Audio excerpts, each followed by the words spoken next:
Jack, please tell us a little about this place. What is Husets Biograf? Yes, it's part of Huset, of course, which is one of Copenhagen's main culture houses. I would call myself the manager of the cinema.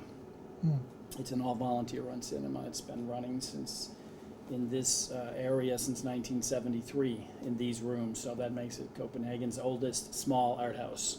So I moved to Denmark in 1993. I married a Danish woman, and actually even the year before that I was showing films here. This is the only, I'm a film collector, so I was traveling around Europe in 1992, and this was the only theater that would give me a show.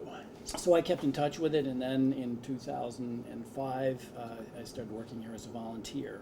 Then in 2009, the guy Bjørn Nielsen, who ran it from 1992 to 2009, 17 years, he retired because he was losing too much money. Well, after that, they asked me to continue working here because I was the only one who could run the 35mm projector, so they said, continue doing what you were doing, even though they had no idea what I was doing. Is it true that every item in this room has a story? A kind of story, yeah. Yeah? Okay. We started with a lot of African. There was an African shop in Kalundborg that I went to frequently.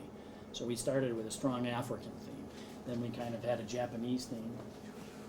We have a Japanese poster over there. So we have a trace of a Japanese theme. And then we also have an Egyptian theme coming out.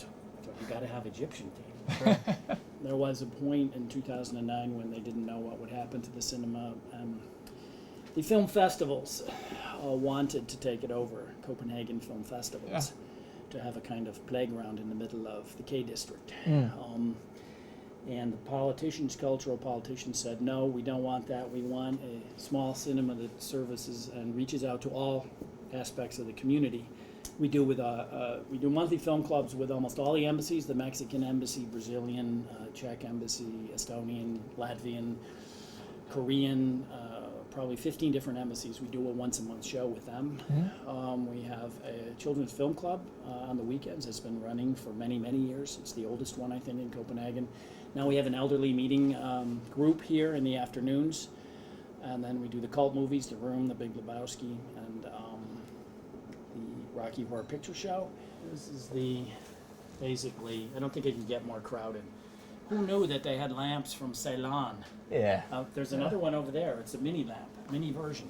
They're really skilled at making lamps. This has cobras, elephants. So then we had all of these kind of like authentic African figurines, and I thought, well, we're ignoring kind of the white males from the 1800s. So that's why we got Bach.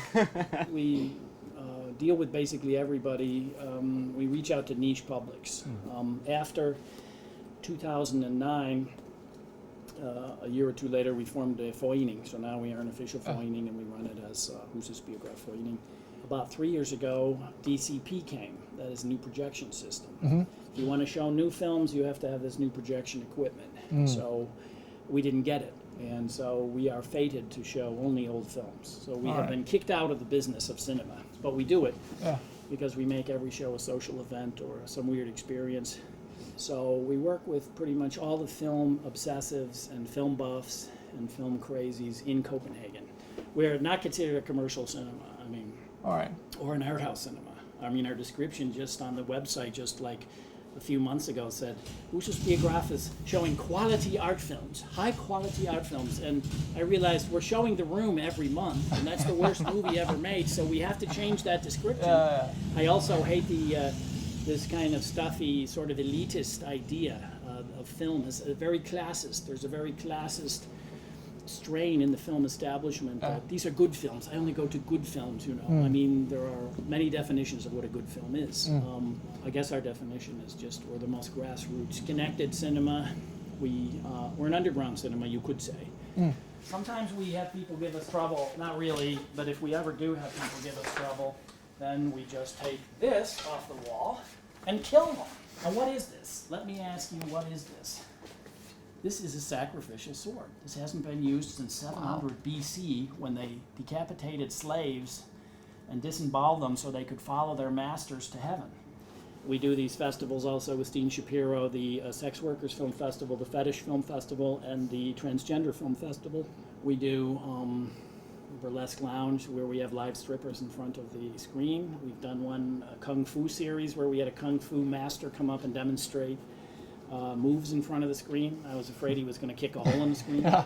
How do one survive when you can't advertise? Well, it's social media has actually made it possible. Yeah. Basically, social media has allowed us, because the papers don't write about us anymore. Yeah. They don't know we exist. We don't give press screenings. We don't invite them to a press screening every week and give them free coffee and croissants and talk to them. So they've forgotten we're here, or they don't care. It goes, okay, and when we have a show here with 5 people or 10 people, we don't get depressed. If they like the movie, it's still a successful show. Yeah. Even if one person shows up, we always show the film. Why on earth would someone come in here and see The Room? To be together, to throw pillows. We give people pillows and they beat each other with them and throw them around. Yeah. Don't you want to beat the person next to you with a pillow Yeah, in a movie theater? And can you do definitely. that anywhere else? I would love to beat Rasmus with a pillow. So we allow that. Yeah, see? Now you see it. And then so we give them spoons. So it's like a big living room. Yeah. It's like seeing the room with your friends, but 60 of them. But these can be great shows depending on how witty people are, how drunk they are, and not too drunk. But we go in there and we wade into 4 feet of mess, broken bottles, and sometimes an unconscious person. So we can do that. I mean, this is a theater of the people, It's sometimes sweaty and crowded, and but actually we do have good ventilation now, so do come on down. We also, one of our newest acquisitions is over here, this metal sculpture.